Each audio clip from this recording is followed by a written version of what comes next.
Welcome to the Blue Cafe. We offer stories of infidelity, betrayal, and redemption. Please like and subscribe. Cheers. Now, on to today's story. Down she goes. Intro. My wife wants me to move from a rural place. I love urban/suburbia for her career. I said no. It's been a week with no words spoken and a ring is not being worn. Background. Pushing 20 years with two preteens. We're both professionals who have very well-paying jobs for our rural northern location. Both of us are in very niche fields, mine much more so than hers. As I said, we are in a rural area. The outdoor lifestyle prevails. Bird dogs, fishing boats, cabins, sandbar parties, snowmobiling, kayaks and all that. Think cottage country. I am in my vibe. She has never cared for any of it and has come to really dislike it. Both our families are multigenerational deep here. Like deep. Banjos. She wants to climb the corporate ladder as she has hit a glass ceiling. Well, it's iron. That means moving, and then likely moving again and maybe again. That is the modus operandi in her field. I on the other hand, am very happy professionally. So to summarize, she wants to climb the ladder and get more urban. I am fine on both fronts right here. 3. The job. She was offered a god job 5 hours away in suburbia. More money, resume builder and all that. To open the conversation, she told me she knows Immo moving there and she knows this is a great place to raise kids. So, would I solo dad during the week and shed weekend commute? I said yes. We talked more. I told her to jump at it. Fast forward and she asked if I would move an hour away. Her weekend commute would then be 4 hours and I would have a 45-minute commute. Good deal cause I would have a better family support structure in that other town. I can remote a little bit too, so I said yes. I'll solo parent and add a commute, cause I got her back. I'm excited. Fast forward, she says it only works if she has a 3-hour commute, problem time. Remember I said I was niche? Double that. Now I'm asked to move out of the area completely to what is thought of as a fairly nice larger town/small city with no support structure, find a whole new career and solo parent while she's 3 hours away in suburbia. I got to circle back quickly to the rural thing. I don't live to work. Live to enjoy friends, family and the outdoors. I love it. It is my life. I hate cities, I hate sprawl, I hate the drudgery that is suburbia. I love my thousands of acres of public land and sprawling waters. It sings to me. Her work is her everything. She sees her value through her work. So, I said no. I will not start a new career at 50 raising the kids on my own in some cookie-cutter house. She turned down the job. 4. The problem. She hasn't spoken to me in a week and I just noticed her wedding ring is on her dresser but she likely has it on her engagement ring. She left for the day for a girls thing. To my knowledge, she wore her ring to work this week. Clearly I unintentionally drew a line in the sand but there it is. The marriage was not perfect before, it's been hovering around good for 5 years. On top of that I'm fairly certain there is a depression at play so I am cognizant of all that brings to the table. I do not want to lose the marriage as she is my best friend. But she feels betrayed and trapped and the resentment is palatable. If I were a betting man she's thinking she'll stick it out for the kids and the house and the image and the anger will grow until I am forced to act. And to answer the question so many will ask, she is one of the worst communicators I have ever met in my life. Really. It's a running joke. So bad. 5. Question, do I rip the band-aid off and just ask it up or do I let it ride for a while and let her sort it out?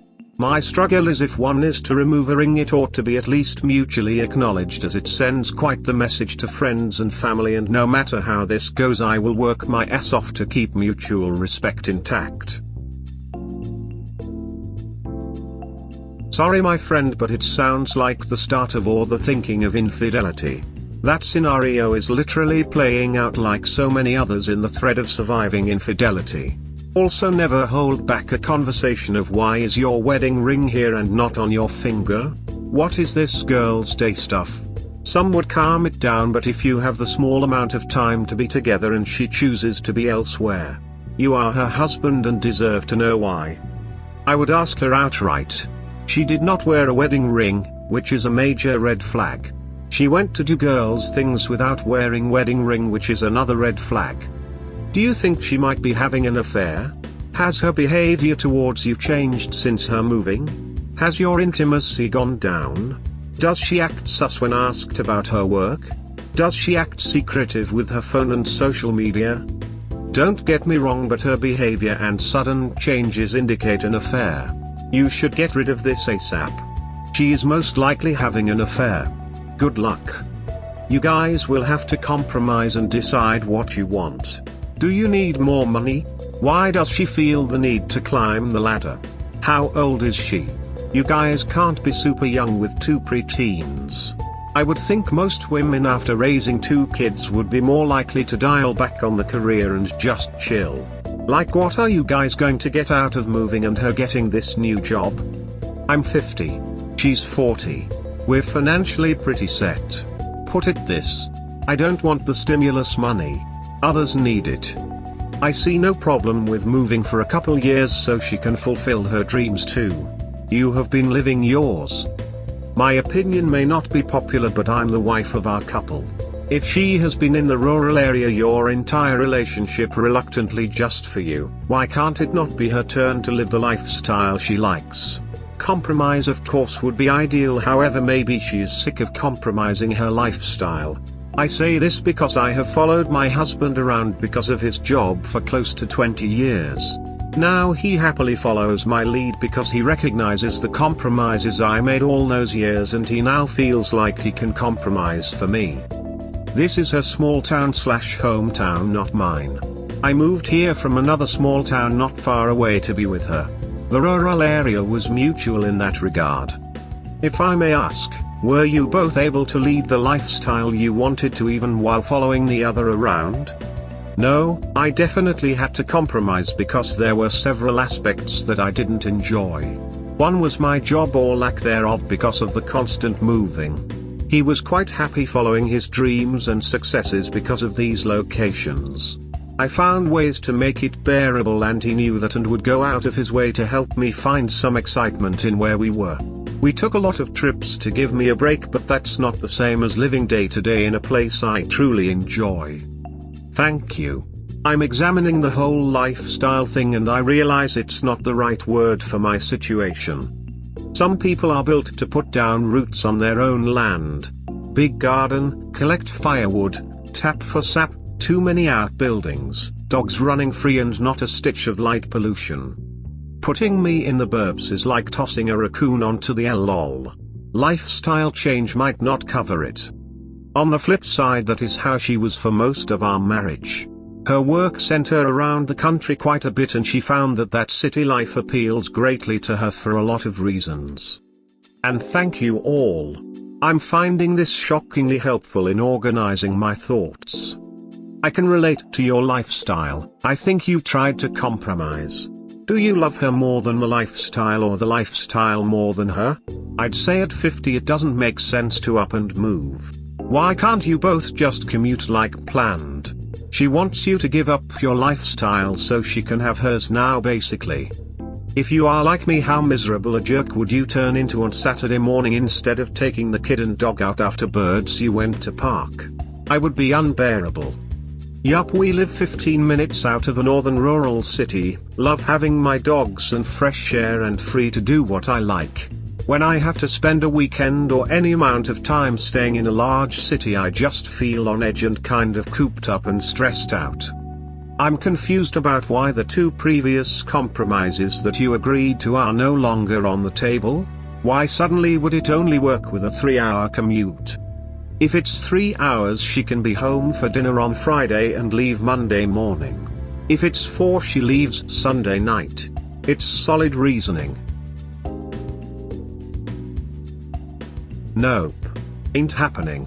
Is it okay to tell your spouse that you will no longer be attending her family functions where a certain sibling will be in attendance? Easter, 4th, Sunday morning coffee, etc.? Put another way, is a husband supposed to accept the in-laws no matter how horrible they are, or is there a line? If there is a line, where is it? The problems. This sibling is one of the worst people I have ever met. Over 20 years this sibling has borrowed a four-wheeler and returned it as scrap, borrowed a rifle and returned it with $600 in damages, abandoned his children and then openly blamed and disparaged my wife and I for keeping those kids in our lives, is openly racist against black people in front of our kids, which recently resulted in me asking him to step outside, actively helped my wife hide an affair early in our marriage, is an arrogant fool on the best of days. It goes on and on. Just a truly awful person who is completely unaware of how awful they are. I feel, after the latest racist incident that almost came to blows, that I no longer need to be in his presence. I understand this will make my wife feel quite awkward at her family functions, but I also feel it's a better choice than me sticking him in a suitcase after he tells his third-year joke of the day, in front of my kids. She agrees this sibling is trash, but family is family and she is one to go along to get along.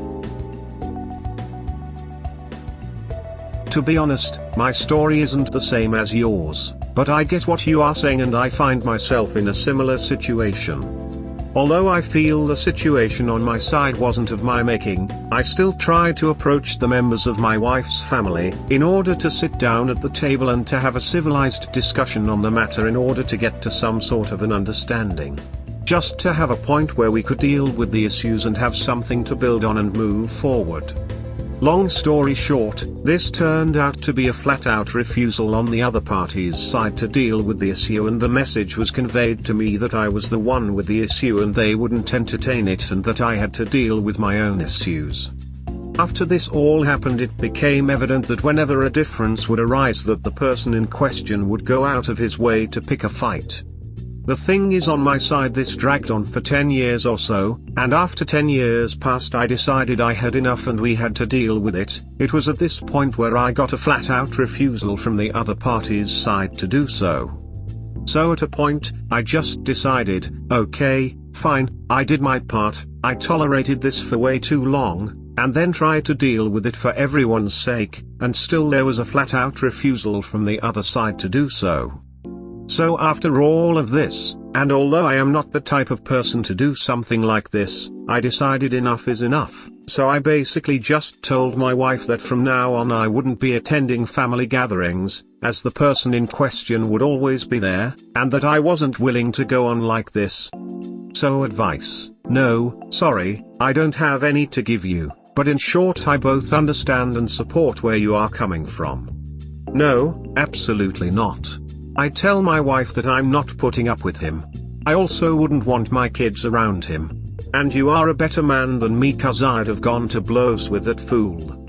Me, I'm obviously anti-racism, but you didn't lead with that.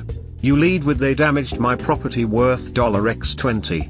And then you casually mention your wife's old affair like that's no big deal. It makes me wonder what you're really angry about. Sort of feels like racism is the thing you're throwing out there to garner support for your cause. Why is that? What's really going on? His wife didn't have an affair, the sibling did, and made his wife help him hide it, from what I gathered. I'd how you took it that way, honestly, lol. No, actively helped my wife hide an affair. That means his wife had an affair and the sibling helped her cover it up. Up his right not to want to be around his bill, and I agree that the bill is garbage. But I think Up is still carrying some resentments about the affair she had early in her marriage, and I think the two of them should probably get that on the table and start working on it. I also suspect, and this is me projecting, okay, that Op's disdain for his trashy bill is spilling over into his perception of his wife. I was once married to a man who was an educated, classy enough person but whose family was trailer trash. As our marriage broke down, it became harder and harder for me to separate him from his family, and I started to think very lowly of his character and upbringing. People don't like to talk about the challenges a class divide in a marriage can present. Bottom line, I agree with Op. But I think he and his wife have deeper issues that need to be addressed by a professional. Giving up? Question: when to pull the pin on carrying whether or not my parents are in my family's lives. People involved: wife and I are in our mid-40s. Kids are 9 to 11. My father and stepmom are pushing 70 and live just under an hour away. Well, call them the parents. Problem: my parents basically don't exist. The list of examples starting a few years ago is: we'll go months not hearing from them, they have not called the kids in several years, they come to see the kids once or twice a year, one of which is Christmas, they remember the kids' birthdays a few weeks after. You get the picture. Up until the kids were maybe 6 to 8 they were active in our lives. Took the kids like you would expect. Called. Laughed. Just were there. Then it just stopped. I note it stopped when retirement hit and the bar stool became their hobby of choice. I should mention the bar stool has been an issue all my life. There were long stretches where a young me came a distant sixth to bar life. Over the years I've done what I could to visit as a son should, kids in tow. But as the one-way street started to weigh on me, and the hurt of the sad little boy inside me bubbled up, I found myself caring less and less about making the effort. Then I stopped. Didn't even know I did it. Today I realized there has been no contact since, I think, Christmas Day. And I am indifferent. I'm not angry. I'm not sad. I just don't care. The kids don't ask, so I guess it's not on their mind. My question: at what point do you just throw in the towel? I've been carrying the weight of this fraught relationship for decades, and it appears that my mind has, without asking me, decided that we are all done with it. While we're here, the weirdest thing, they are kind, nice people. If you, a stranger, broke down by the house, your hood would be up and tools out while you were served homemade cake and coffee. I'm getting frustrated. Advice update/rehash. I, 47, am almost a month into W, 40, having a neo with her sister's longtime live-in BF, I just call him Bill, 40, cause it fits. W has never been a good communicator. As in, horrifically bad. So, of course that played a role in our problems. And of course I knew going forward this would continue to be a problem. W also has a drinking problem and maybe a depression or self-esteem problem. She just had her first therapy session. She has not spoken of it. My frustration. In the early days of discovering the EO, I heard the classic "you deserve better" and other such lines I know now are a sign she is not owning what she did. Since then there has been very little communication about what's going on inside her head beyond general statements of she wants to work on us. Either she's waiting to learn something from therapy that she can express, which sounds reasonable, or it's the inability to communicate carrying on. Or, I suppose she's working up the courage to pull the pin herself. A mix of the above is also on the table. And last, the drinking has subsided but only slightly. I guess I'm venting at the apparent lack of acknowledgement, progress, or just a good hard attempt at addressing our issues. So, 3 things, 2 venting and 1 question. 1. I'm sad. I think I need to sit her down and tell her the effort is minimal. I'm pretty sure she'll tell me she is trying. I'm sad because I think she actually believes she is and just doesn't grasp it's a piss poor effort which isn't going to cut it. 2. I'm scared. After this talk I think I will have taken my first baby step out the door. 3. What am to know of W's therapy progression? What is normal in this instance? I have no idea. I don't even know if she's going back. Signed, watching the anvil balancing on an old ladder over my head. What steps, what actions have they taken to rebuild trust? Are they North Carolina with AP? Do they still work together? Do you have complete access to their phone/social media? No contact, which I believe. They do not work together. I don't want access to her devices, etc. That's not me. If I'm at that point in my head, then I know it's done. I wish guys would get over looking at her device. In a marriage you have no right to privacy. The best marriages have an open device policy. It works both ways before someone says something. You really need to know what's going on to make a decision. You maybe also should have MC. It will help you open up lines of communication. Another question: does her sister know, or was it just swept under the rug? Everyone in the family knows. Who gets the friends or AITA advice? This sounds like high school drama, but here we are. Everyone is in their 40s and normal-ish. The basics. Month and change into W, having an ear with her Bill. Her sister's long time a live-in, but Bill is easier. We are working on things and there is progress. Truly.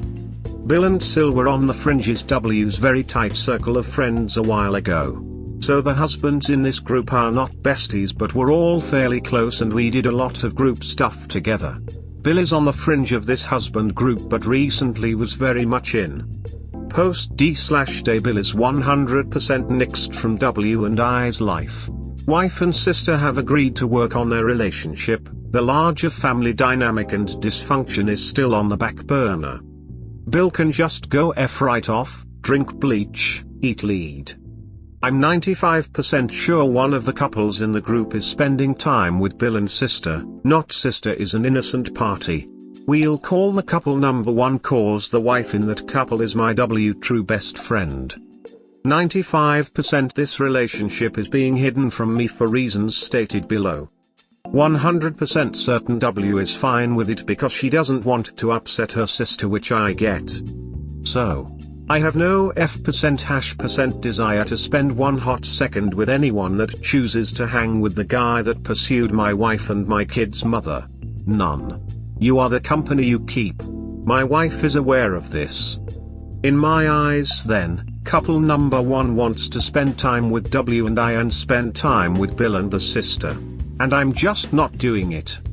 W and her friend can go spend all the time together they want, but I'm not sitting down at some restaurant or in my home with couple number 1 pretending we're all just the best of friends. Again, you are the company you keep. I plan on talking to my wife soon and I'm trying to decide the legitimacy of my reaction waged against her desire to clean up the mess she's caused. So, yeah. I'm back in high school. Edit. I think couple number 1 is doing what they are doing to make their sister feel like she's not alone. Which, if that's the case, will make me feel quite guilty about my displeasure.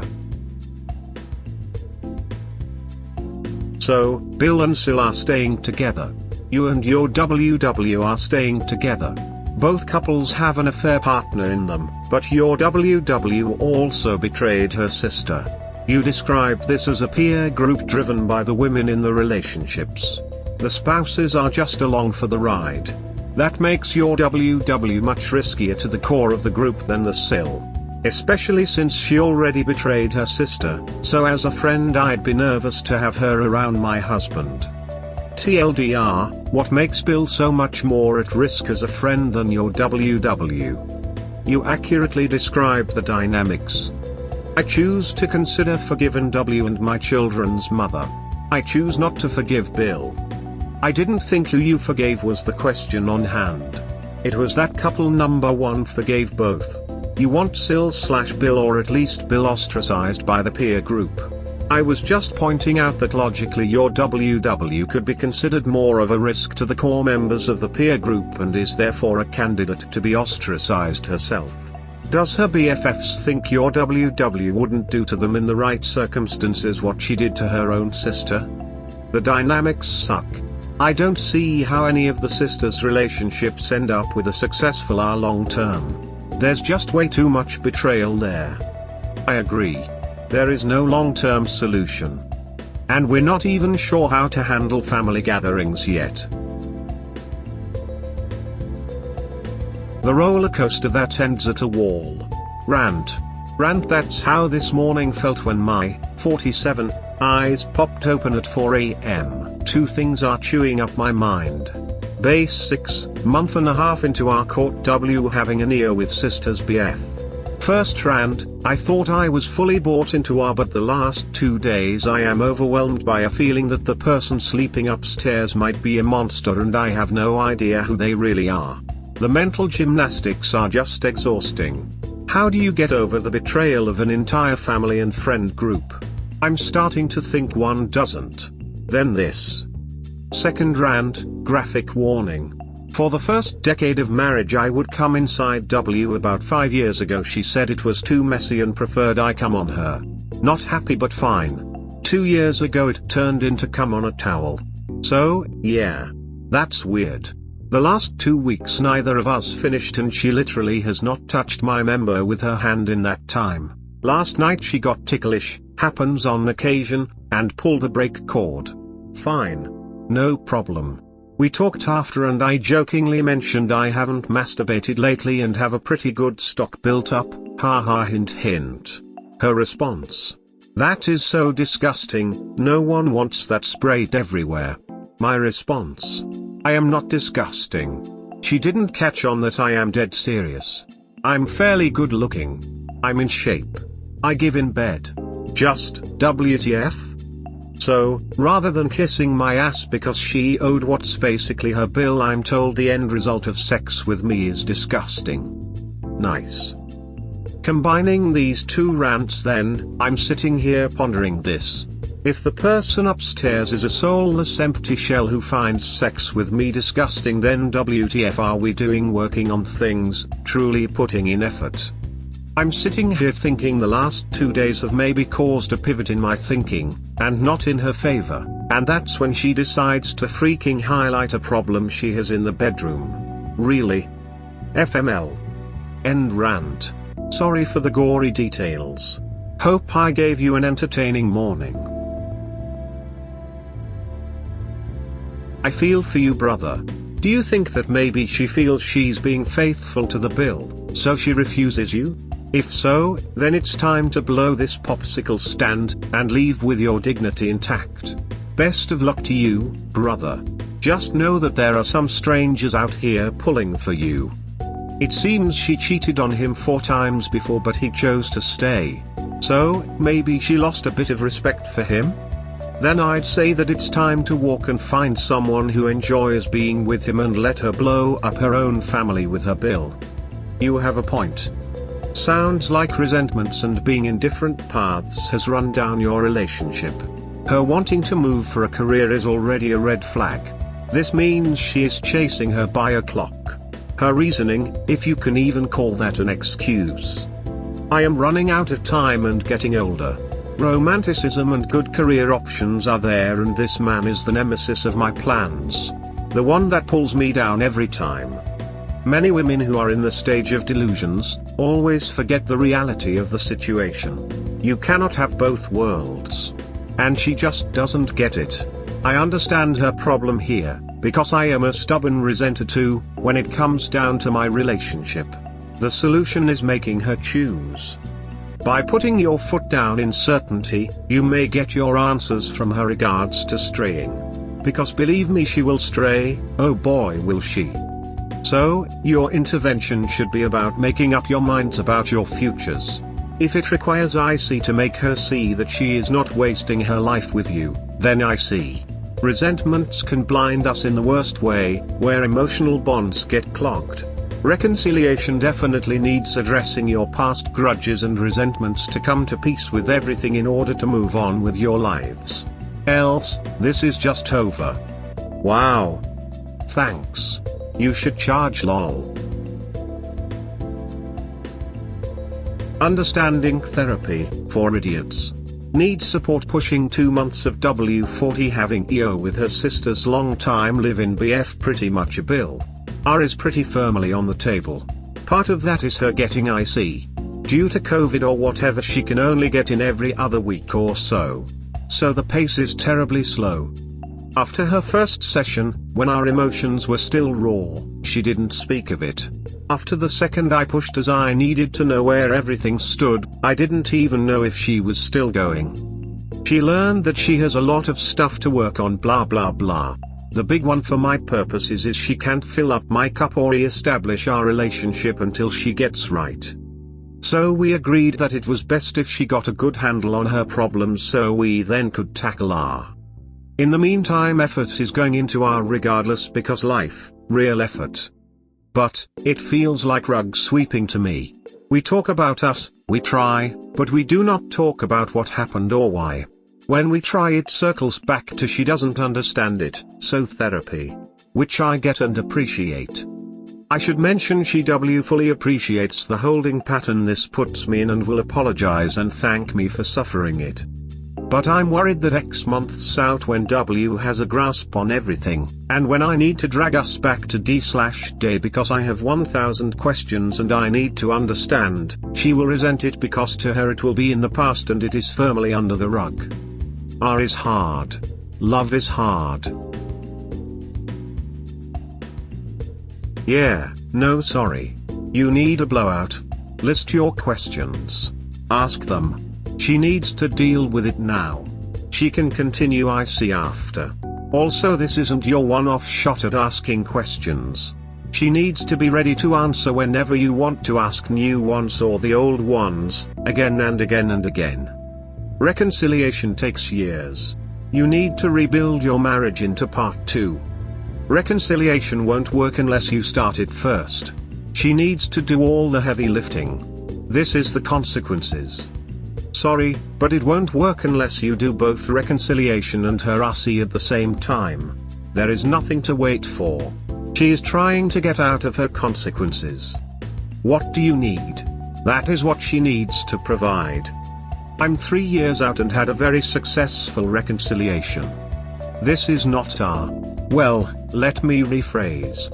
I would not consider that our. We all are allowed our opinions, but in my opinion, you can't be in a holding pattern and be in R at the same time. It's one or the other, not both.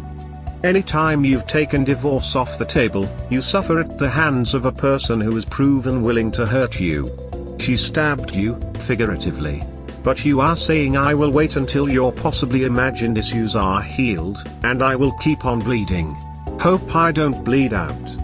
This is one of the many reasons why reconciliation typically fails. You're stuck in a holding pattern hoping she heals for you. Meanwhile you have to process all of the trauma yourself. I hope you're dealing with the emotional pain in your own way. I buy woodworking tools lol. It's absolutely a great idea to have an emotional outlet like this to help process things. Just make sure you're understanding your own trauma and how the body is processing it. You can't rug sweep without disastrous results. I think I really do need a joint to plane now. Therapy negatively impacting a marriage. Background, 47, spending a fair amount of time over on the infidelity pages as it helps me process my wife, 40, having an emotional affair with her brother-in-law, 40. Wife is in therapy for I presume there will be some kind of depression, alcoholism and probably unresolved family traumas. Out of the gate I am not in therapy nor are we in therapy. COVID plus rural equals not enough therapist, she sees hers once every 3 weeks. My question number 1, over on the infidelity subs there is a pretty strong train of thought that therapists are dangerous in an adulterous situation. Stuff such as too many give advice that makes the marriage worse, promote rug sweeping of the affair, work on your first marriage second once you're better etc. etc. So, is that a problem in the profession? Question number 2, obviously. Wife does not want to talk through what happened because she cannot fill my cup up until hers is full. I call that rug sweeping. How can a marriage reconcile if the monster in the room is ignored? It smells like therapy giving my wife an easy out on having to discuss what happened, which feels like a road straight to divorce. What am I missing? To use your analogy about rug sweeping, plowing through with marriage counseling without first dealing with some issues individually is walking through a pile of shit on the rug. Expecting someone to work on themselves first before couples work is extremely prudent and I don't trust any mental health professional who wouldn't insist. You identified alcoholism and trauma, both all contraindications for couples work. Emotional affair is often a whole other problem. That doesn't mean that someone has to be 100% healthy for marriage work, but marriage work can't replace an individual. Couples counseling after an affair can be incredibly helpful, with the right therapist and modality. There are many therapists who are not properly trained in couple therapy, so they don't work effectively with couples. With that, I would strongly recommend trying emotionally focused therapy, EFT. EFT is known as the most effective form of couple therapy as it focuses on emotions and attachment to help couples reorganize and reorient themselves in the relationship. EFT is very, very helpful with affair recovery, also known as the attachment injury resolution model. It is so important that your pain is heard and felt by your partner and her actions, and EFT opens this door to recovery. It is no doubt easier for your partner to dismiss your need to understand why she did what she did and what happened than it is for her to take accountability, hear/feel your pain, and apologize for the harm she caused. I would encourage you to seek out EFT, which can be very helpful for your wife's individual work too.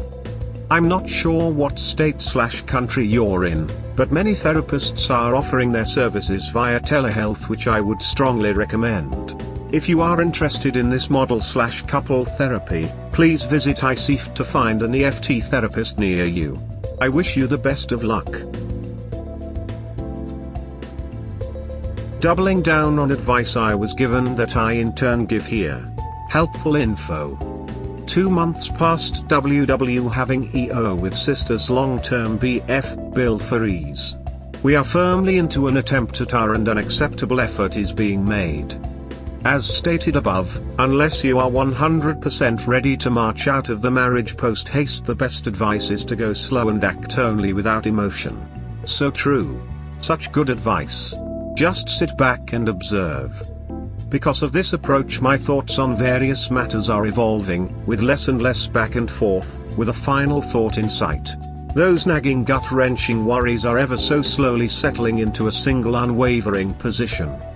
Things such as she's been this way for 17 years, will she find a new path, or it's happened so many times, can I ever trust her, or my current thought exercise, is all this worth it? It's quite comforting. So for those who are new to the club, take your time. Analyze, watch, study. An answer will come. There is no need to flail in misery and drama. That is all. Peace out. I, the BS, betrayed spouse, married WS, wandering spouse, almost 20 years ago. From the span of 1 year before the wedding to 4 years after the wedding, WS had at least 3 EO, emotional affair, and I have to assume 1 or more were PA, physical affair. I'm sure there are more I don't know about. Fast forward to this July and WS had an EO with her Bill. This was your comment from 8 days ago. I mean, you don't even know how many affairs she had, because I feel like you don't care, so she keeps on having affair after affair because you don't object. Honestly, the first thing you have to do is ask her to give you a detailed timeline of how many affairs she had. Also, my question is, what is guaranteed this time will be different? Zero guarantee. Nada. Zip. Less than. You got it. If you choose to attempt to recover, the very first thing you have to get down is, I can drop this all right now, today, and walk away. Not only would I be okay, but I would have a great life. Transitioning from need to choice, turning the relationship from a matter of fact to a revocable invitation. Dispensing with the unconditional love delusion. If you can't handle me at my worst, you don't deserve my best. Honey, I fell in love with your best, and your worst is pretty shitty. Bring your E-game or hit the bricks. I am 5 months post D-Day and I have to agree. Things don't happen overnight. People don't change deep-seated coping skills overnight. It takes time and it takes work. I am still watching my WH progress. It is incredibly slow, but steady, and still trying to decide what is best for me. I still can't completely process what this all has done to me and how I feel about WH. All I know is that hasty decisions made with 100% emotion and not aren't always the correct ones. I will figure it out, and I just hope that the decision I ultimately make is the best for me. Maybe the only positive thing about my husband's 6-month EA and PA is that I am finally looking out for myself first. Good for you. You sound like you are on the road to eventual answers. It's late. I've been drinking. Progress, just wanna raise a glass to all you sobs out there plowing through this train wreck. Ran into a woman I've had a schoolyard crush, low grade toss away nothing on for, 20 years. She was intoxicating. And available. I walked away. Know what? I think I might be desirable. I'll take it and go to bed upstairs with WS. Cheers to you all. I read through your post history after seeing this. Good job not sleeping with the drunk chick, you're better than that, you have morals and marriage vows mean something to you. However, I saw in your earlier posts that you did not check your wife's phone/history. I know you don't want to do it, but this isn't about wants. You absolutely need to do it. You cannot make an informed decision without all of the information. You need to do a deep dive of her phone, and you need to watch her face for her reaction when you tell her this.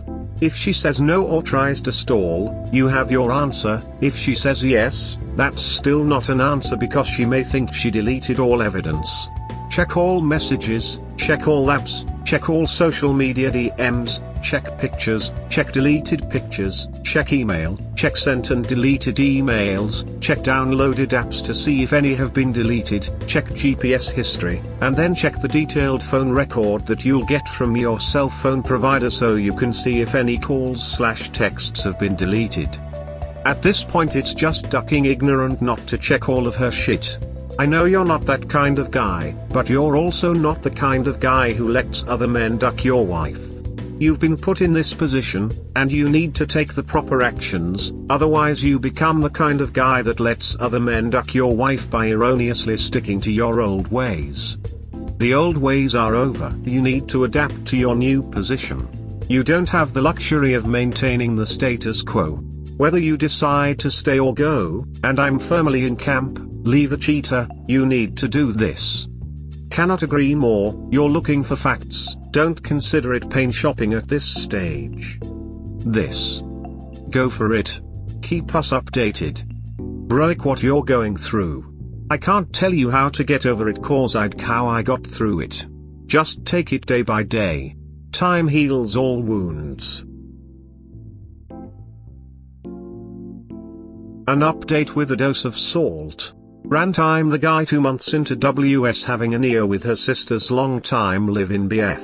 We're well into the hard part of reconciliation and it sure has its rocky moments with doses of anger. Thought I'd share this morning's doozy. It's been a little chilly the last few days. WS tells me she has lost her family and is hurting, so suffering the consequences of her actions. Or so I thought. Hint hint. Had an event last night. My mom attended so she could see the kids. WS was cold. Fairly unpleasant. It was awkward. My parents are still a touch angry about what went down and the two camps have not had a heart-to-heart about it. So there may have been frost both ways. A lot to unpack there but not right now. This morning I decided to communicate. I ask what's behind the obvious anger. The answer. Her loss of relationship with her family, and my family, is my fault. My fault on her family side because of untold numerous run-of-the-mill conflicts I don't remember and one doozy last winter. No mention of her betraying her sister, crushing her family. My fault on my family side because, you ready, because I told my parents. You up. Oh. There is more. After I took all of that and promptly threw on the heaping pile of self-righteous crap that is pulled up behind the house, I told WS that if she wants a relationship with my parents she will have to sit down with them and hammer it out. You ready for this one? Get ready. Her therapist tells her that is not her responsibility, it's mine. I am to heal their relationship since I disclosed it. I was today years old when I learned Southwest Rockford County Community College Remote Learning Center gave out PhDs to shrinks.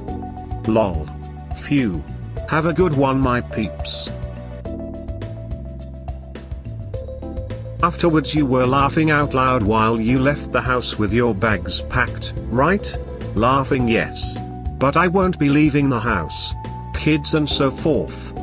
After 2 months into reconciliation, she blames you for the consequences of her affair because her crazy doc told her that is the right thing to do. You are aware that your reconciliation has failed, right? How about meeting with a lawyer? If my wife tried blaming me for her affair, she wouldn't even have time to finish blaming me before her bags were packed and she was on the front porch. You are not wrong. Because children are involved, I promised myself I would give it up to 6 months. An arbitrary number. If the family unit is going to end, I want to be 100% certain it is the right move. It just so happens the answers are coming faster than I anticipated. 4 more months of that? I hope that you are strong-willed and have thick skin. Good luck for you and stay strong. Lol. Whiskey. Don't make whiskey to your go-to solution. Your kids need at least one functioning parent. Instead, prepare for the time in 4 months and spend time with your kids. Start now with a lawyer to get the papers written up and prepared. I do not see a reconciliation in your future. As others have likely said, that is an incredibly hard road to travel down. I wanted to just take a moment to commend you on this. There is value in being able to tell yourself, and maybe your children down the road, that you did everything you could to try to repair the relationship. I hope that it works for you, and you find yourself in a better place soon. Thank you. It's good to hear that. We hope you have enjoyed today's episode. Please comment, like and subscribe. Cheers. Have a wonderful day or night, wherever you are.